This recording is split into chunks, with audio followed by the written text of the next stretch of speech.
No one in the audience expected it. Not from the janitor. Not from the man who swept the floors quietly each night, blending into the dim backstage corridors like a shadow with a broom.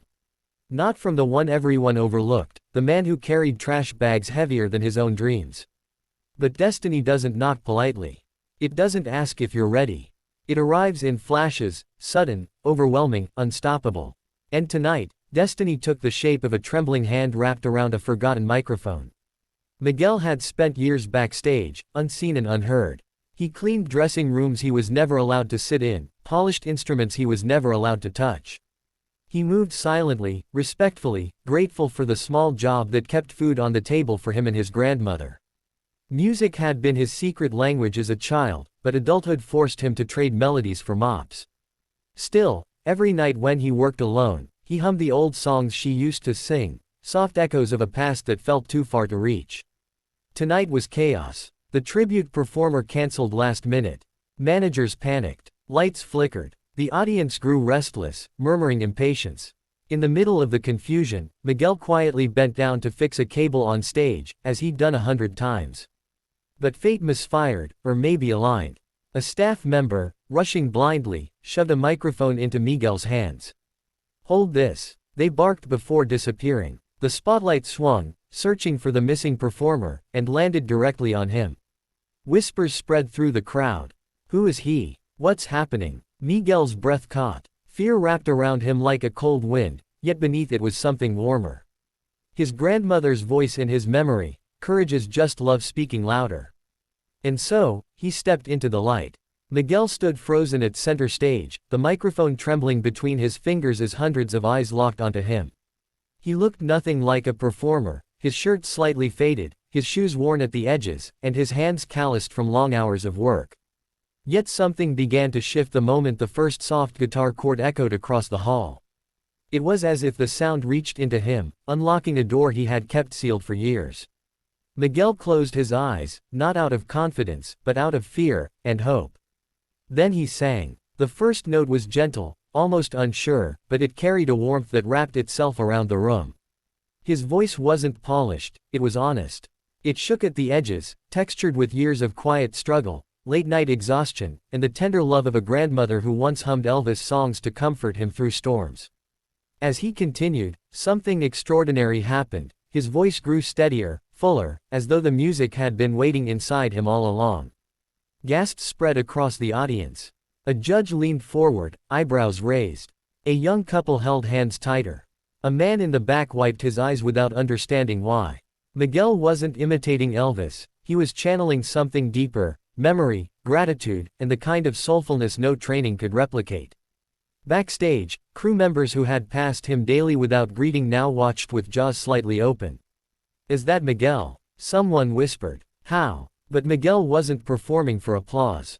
Every lyric carried a silent message to the woman who raised him, the one who sacrificed everything so he could dream even when life didn't allow it. His voice cracked at the final note, raw with emotion. When he opened his eyes, the entire hall was standing. But as the thunder of applause settled, the unexpected happened.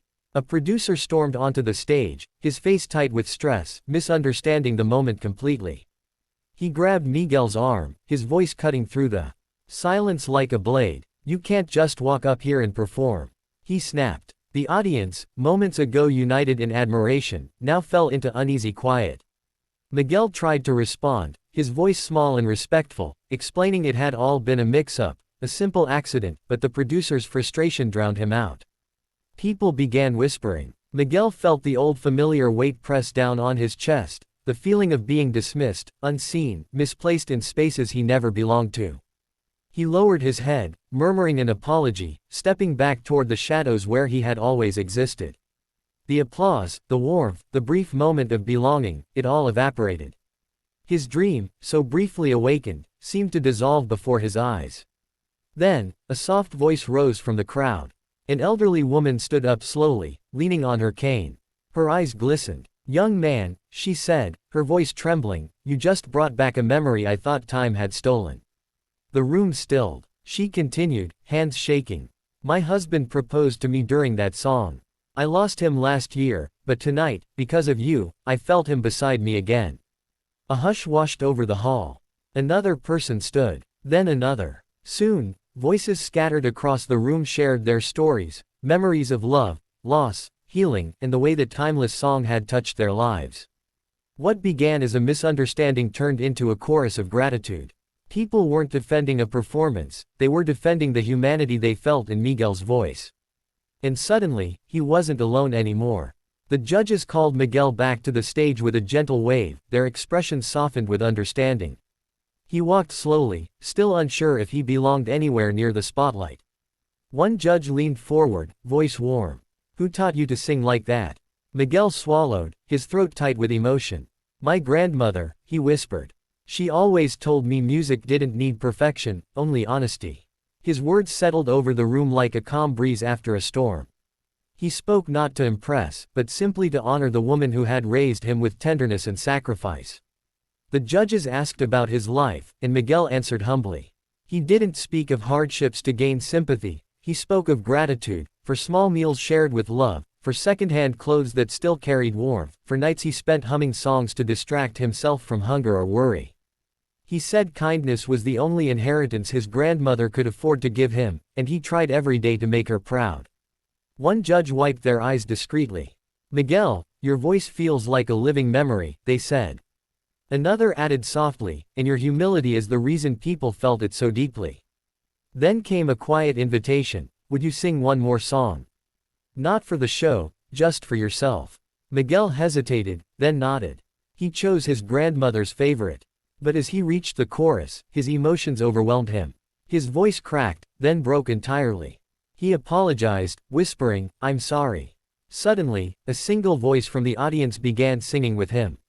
Then another. And another. Soon, the entire hall joined in, carrying the song for him, lifting him with the strength of thousands of strangers whose hearts aligned with his. Miguel closed his eyes and let their voices hold him.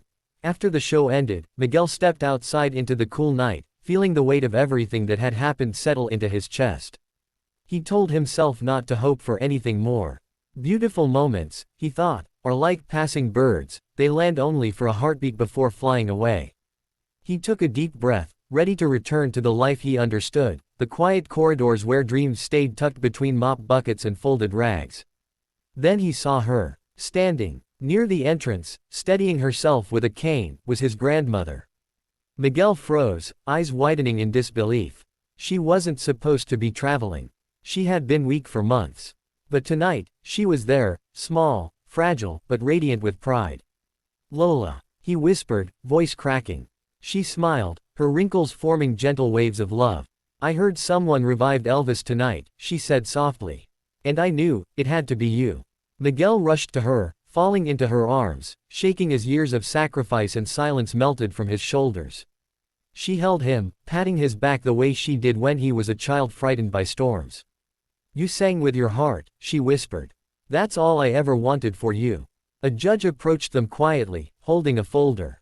"Miguel, we want to offer you a full scholarship to our music academy.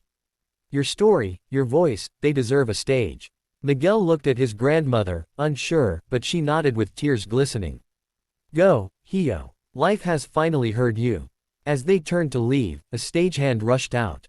"Miguel, the cameras caught something incredible. When you held the mic, the lights behind you formed a perfect silhouette. It looked exactly like Elvis standing beside you." Miguel laughed through tears. Maybe he was reminding us, he said, that love and music never truly leave.